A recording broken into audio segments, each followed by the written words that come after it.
तो एक ऐसे संत हैं जिनकी बातें ना आज सोशल मीडिया पर लाखों लोगों के लिए सुकून का जरिया बन गई हैं। तो आज हम प्रेमानंद जी महाराज की कहानी को थोड़ा और करीब से जानेंगे और ये समझने की कोशिश करेंगे कि उनकी आवाज आज के दौर में इतनी जरूरी, इतनी रेलेवेंट कैसे हो गई है। मतलब सोचिए, एक बिल्कुल साधारण सा जीवन और वहां से उठकर भारत की सबसे लोकप्रिय आध्यात्मिक आवाजों में से एक बन जाना। ये सफर सिर्फ असाधारण नहीं है, बल्कि सच कहूं तो आज के डिजिटल युग की एक हैरान कर देने वाली कहानी भी है। तो सवाल ये उठता है कि आखिर कौन है प्रेमानंद जी महाराज और कैसे वृंदावन के एक संत का सीधा सरल संदेश करोड़ों मोबाइल स्क्रीन्स तक पहुंच गया। चलिए इन्हीं सवालों के जवाब ढूंढते हैं। तो देखिए, हर कहानी की तरह इसकी शुरुआत भी बचपन से ही होती है। लेकिन ये किसी आम बच्चे का बचपन नहीं था, बिल्कुल भी नहीं। जहां ज्यादातर बच्चे, आप जानते हैं, खेल कूद और दुनियावी चीजों में ही लगे रहते हैं, वहीं बालक प्रेमानंद का मन कहीं और ही था। वो भजनों में, ईश्वर की भक्ति में खोए रहते थे। और ये सिर्फ कोई शौक नहीं था, नहीं, ये तो एक साफ संकेत था कि उनकी जिंदगी का रास्ता वो बिल्कुल अलग होने वाला है। और एक दिलचस्प बात यह भी है कि उनके शुरुआती जीवन के बारे में ना बहुत कम जानकारी मिलती है। और शायद यही उनकी शख्सियत का सबसे बड़ा सबूत है कि उनका पूरा ध्यान हमेशा आध्यात्मिकता पर रहा, अपनी कोई अलग पहचान बनाने पर कभी नहीं। और बस यहीं से उनकी जिंदगी ने वो मोड़ लिया जिसने सब कुछ, सच में सब कुछ बदल कर रख दिया। उन्होंने रास्ता चुना वृंदावन का। जरा सोचकर देखिए, इतनी कम उम्र में घर, परिवार, सारे दुनियावी मोह को पीछे छोड़ देना, ये सिर्फ एक जगह बदलना नहीं था। नहीं, वृंदावन जाना उनके लिए एक आध्यात्मिक खोज की असली शुरुआत थी। एक ऐसी जगह जहां उन्होंने अपना पूरा जीवन ध्यान, भक्ति और शास्त्रों के गहरे अध्ययन में लगा दिया। तो फिर सालों के इस गहन साधना का नतीजा क्या निकला?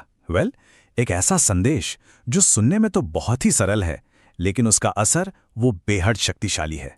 उनकी पूरी शिक्षा का जो केंद्र है ना, वो एक सीधा सा कॉन्सेप्ट है, नाम जप। मतलब ईश्वर के नाम को बार बार दोहराना।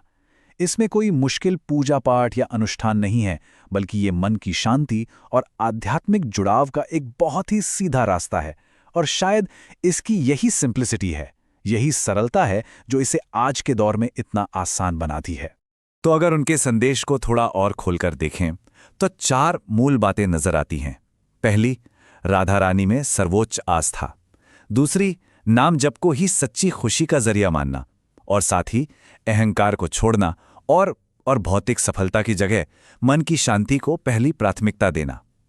ये एक ऐसी सोच है जो आज की भागदौड़ भरी जिंदगी के, कहना चाहिए कि, बिल्कुल विपरीत खड़ी है।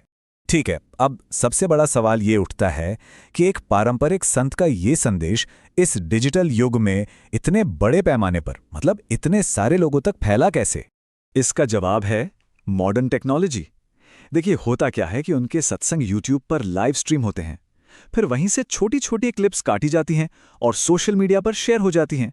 और यही क्लिप्स, जो अक्सर जिंदगी की किसी आम सी समस्या का एक बहुत ही सरल आध्यात्मिक समाधान देती हैं, वो वायरल हो गईं और बस उनके संदेश को दुनिया के कोने कोने तक ले गईं।